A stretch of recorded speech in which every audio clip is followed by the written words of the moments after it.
This tune is trying so hard to make us emotional, and I don't know about you, but at least in my case, it actually managed to do that. Hey everyone, my name is Christoph Jakob. I'm a music composer for video games. Initially, I wanted this video here to be about Aquasonic by the newly added band H2O, but I've come across a piece of music that I just have to prioritize. I'm the kind of person who tries to avoid leaks and spoilers like the plague, especially if I'm interested in a game or the entire franchise. So, once the previous Splatfest was over, I returned to the plaza as usual, and I heard this beautiful song that I just did not expect, which turns out is one of the new songs by Deep Cut, and it's called Daybreaker Anthem. The reaction part you're about to see is actually not my first true reaction this time. If you'd like to see my actual first reaction to Daybreaker Anthem, make sure to stick around until the end of the video. Like and subscribe if you have not already, and let's get into it.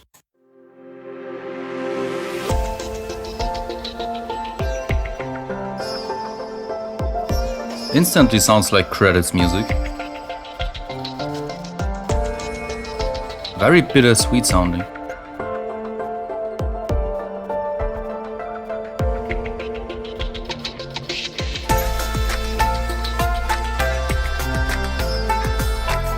Very nice lead instrument.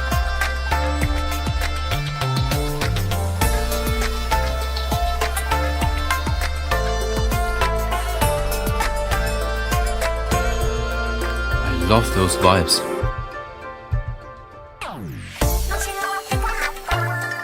Daybreaker Anthem is all about emotions. Just judging from the way this tune opens, you can already tell exactly what this tune is trying to be. The primary emotion this tune is trying to convey is what many of us composers would call bittersweet. Not so much melancholic though. If I had to describe melancholic as simple as possible, it would be the lack of emotions, emptiness, or just in general a tendency towards negative emotions. Bittersweet music, on the other hand, could be described as music that is technically happy and cheerful, but it kinda makes you feel the opposite way. It's really touching one's heart. It's kind of sad too. Not the kind of sadness that makes you want to cry necessarily. Only maybe. But it's more that nostalgic kind of feeling when you've just celebrated a huge birthday party and it's about to leave and go home again now. The birthday party is finally over. 1 year more means 1 year less. Or that feeling when you finally finished school and now you're standing there wondering what to actually do with your life. I finally finished school. I can't wait to do something with my life now.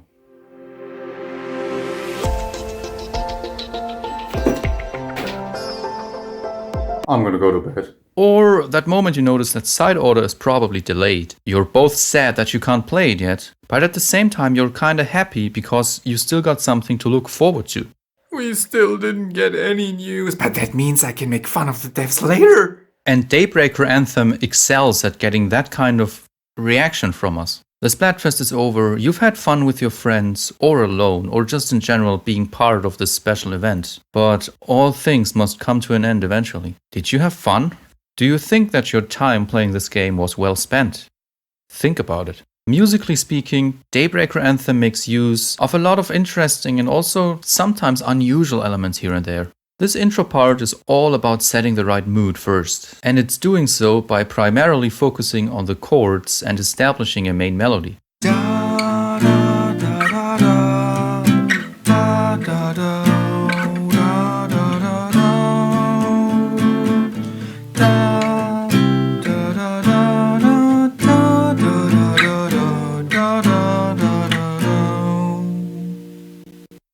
I mean, listen to that melody, it's so well written. It just has to hit you emotionally, at least to a degree. Melodies that focus on so-called upper chord extensions, so something like the 7th or even higher than that, they are just unfair. They tend to carry so much emotion.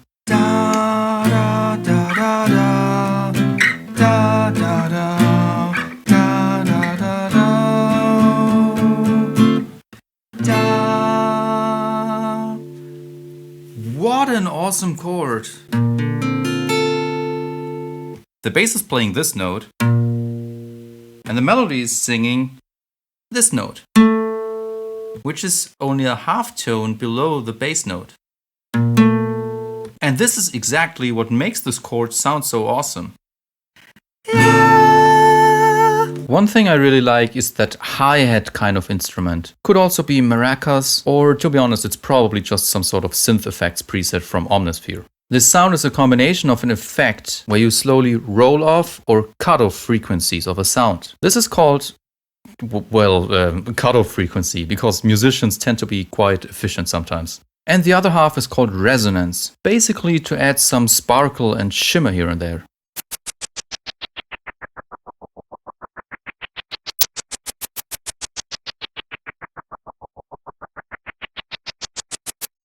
Apart from that, at least so far, the tune is quite straightforward though. Let's see what's gonna happen next.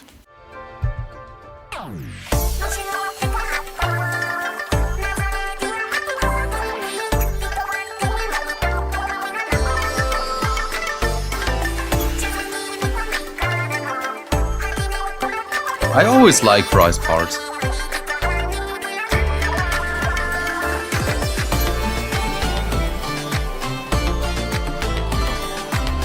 That sounded slightly out of tune.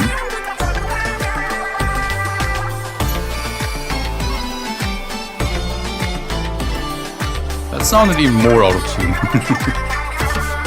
I don't mean that in a bad way though.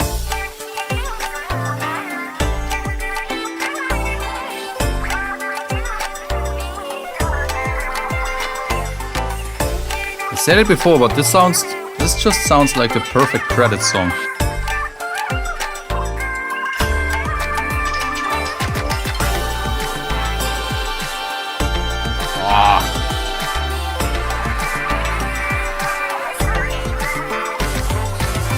It's rhythmically very, very simple.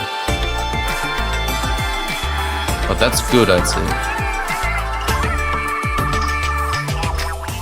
I think out of all the tunes Deep Cut have written so far, this one seems the most convincing or believable to me. As usual, they are leaning quite heavily into Fry's, Shiver's and also Big Man's cultural approach. The first time I heard those Indian or Middle Eastern kind of instruments in Fry's part, and just how out of tune they are, at least to Western ears who know next to nothing about microtonality whatsoever, I really had to laugh a little.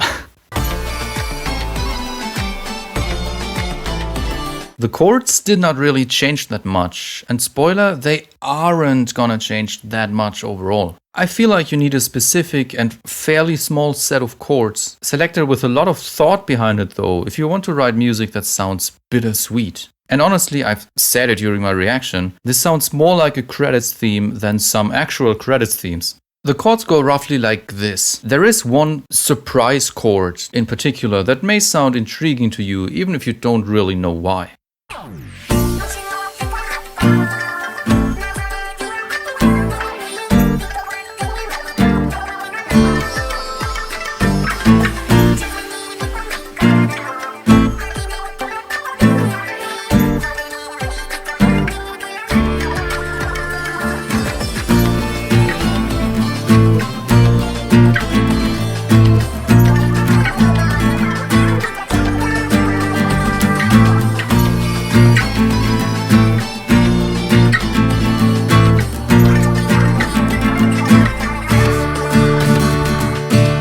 We've been in the key of D minor the entire time, or maybe F major, but they are essentially the same. But all of a sudden, the music jumps to D major. Very bold and cool choice, and I really like hearing stuff like that. These two progressions I just played then repeat, but with Shiver getting her part in the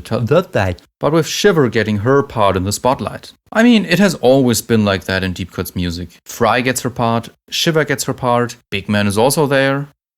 Nah, sometimes Big Man gets his parts too. And this structural approach does not really change at all in Daybreaker Anthem. It has just been stretched a little because, this tune is really long. I also want to point out, just in general, what an amazing sound this piece of music has. There is actually so much going on in the background, all of which adds to the overall feel of this tune.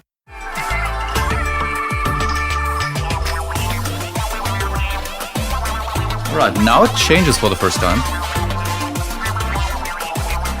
Big Man is getting a part 2, that's nice.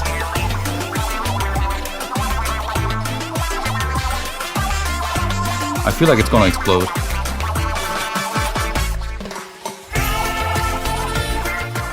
Once Big Man's part kicks in, the tune changes a little more drastically for the first time. There's a much stronger focus on the drums, brass is getting introduced, all sorts of weird little honk-like sounds are being added as usual, while we get to hear Big Man's incredibly sexy voice. Oh, and the chord progression actually changes too. If I'm not mistaken, it's actually doing a circle of fifths kind of progression that I just talked about in my previous video about Rip Stop and Go by H2O for the first time. Da da da da da da.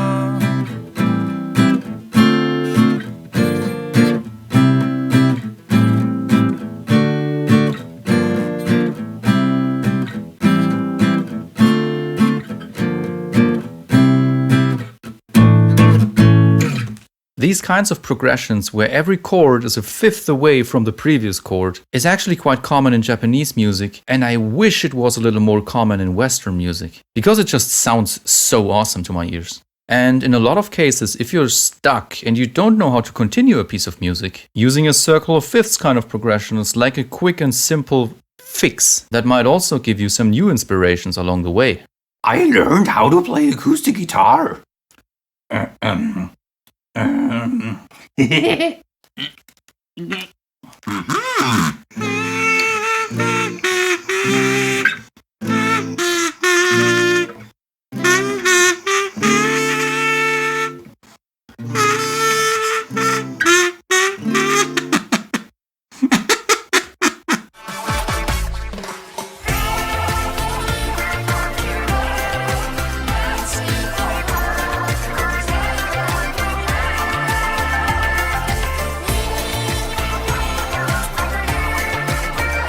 Those vocal performances are really spot on here.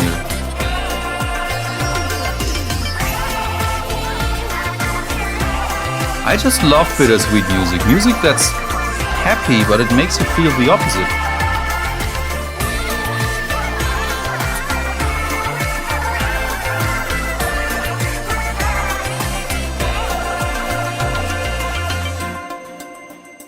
Oh.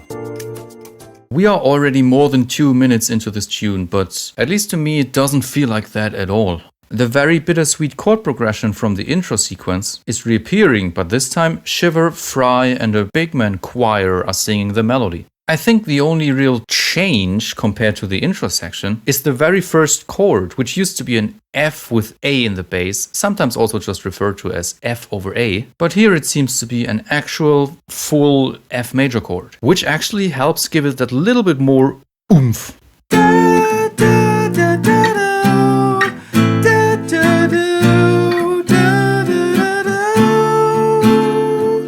The drums and the bass have both picked up in pace, making this feel more like an actual chorus instead of a second intro. I really want to reiterate just how much I love bittersweet music. And this tune, especially during parts like this one here, really does something in me. If you've been watching my videos for a while, you've probably noticed by now that I'm sometimes not the best at showing emotions. But there is a lot going on inside of me. Honestly, if we didn't know that we still have an entire year of updates for Splatoon 3 to look forward to, and someone told us that this was the final Splatfest, honestly, with Daybreaker Anthem playing right after the Splatfest, I probably would have believed them.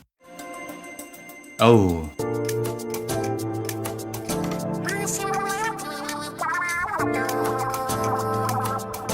Almost sounds a little like something you could hear in an anime, to be honest.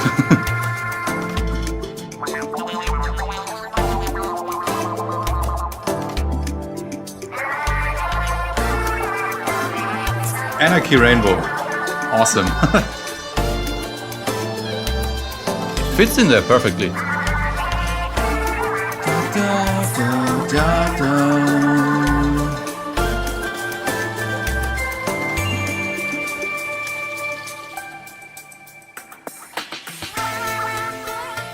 As if this tune wasn't already beyond beautiful, we're getting this new part here with a bit of a more minimalist approach regarding the instruments and the overall rhythm. I certainly did not expect to appear I certainly did not expect to hear a reference to Anarchy Rainbow in this tune. This is something that, once again, is very typical for credits themes. Going through the main motifs of a game again as a sort of last celebration for how much of an adventure you've just been going through. When you're writing credits music yourself, this is by far one of the most common things you can do. Mario games do it, Sonic games do it, not so well-known games do it too. This part, before Anarchy Rainbow kicks in, is honestly how I roughly expect Side Order to sound like, or at the very least, the credits music of that campaign. Oh, and speaking of, once Side Order releases, you can be sure that I will make a lot of content about it.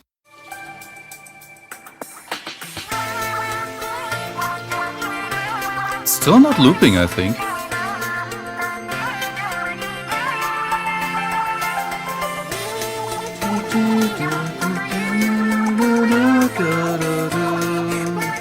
Such a nice melody.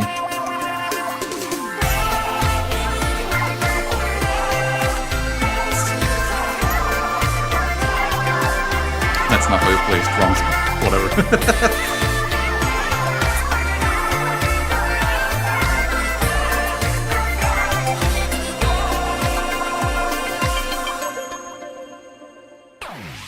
Oh wow, this time the chorus hits even harder than it did the first time. While the chords barely change, Shiver is giving us some really nice harmonies on top of the already awesome main melody that Fry is singing. I'm not entirely sure if Big Man is still singing here too, but if he is, then it's probably super subtle. I mean, let's be real, this tune is trying so hard to make us emotional. And I don't know about you, but at least in my case, it actually managed to do that. As you've probably noticed by now, the tune is not actively trying to go anywhere. It doesn't introduce entirely new chord progressions. It doesn't change key. It doesn't change time signature. It doesn't change the instrumentation all that much either. Sure, like I said, there are some subtle changes here and there.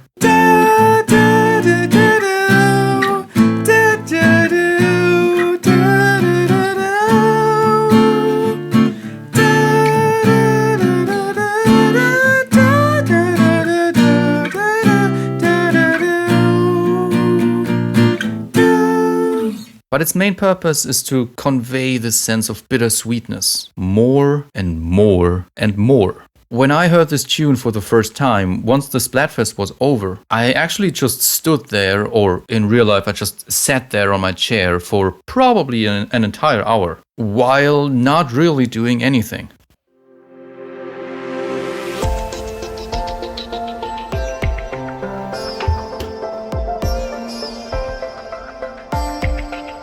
How many of you did the same thing? I'm actually super curious, please let me know in the comments. Oh, we're still getting entirely new parts.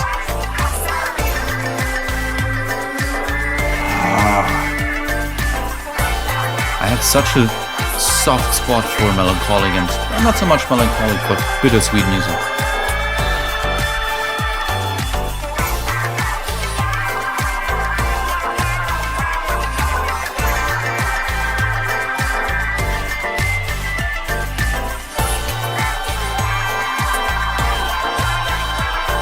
All about those vibes.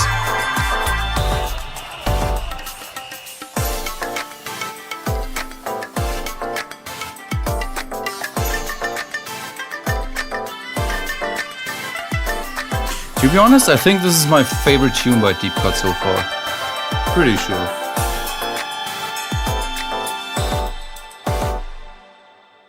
And my goodness, was that a long one. This final part, the post-chorus if you so will, or the bridge or the climax, it's actually hard to put this into the right words. It may sound like it's an entirely new part at first, but it's actually based on a chord progression we've already heard a few times earlier. It's the one that ended with a surprise D major chord.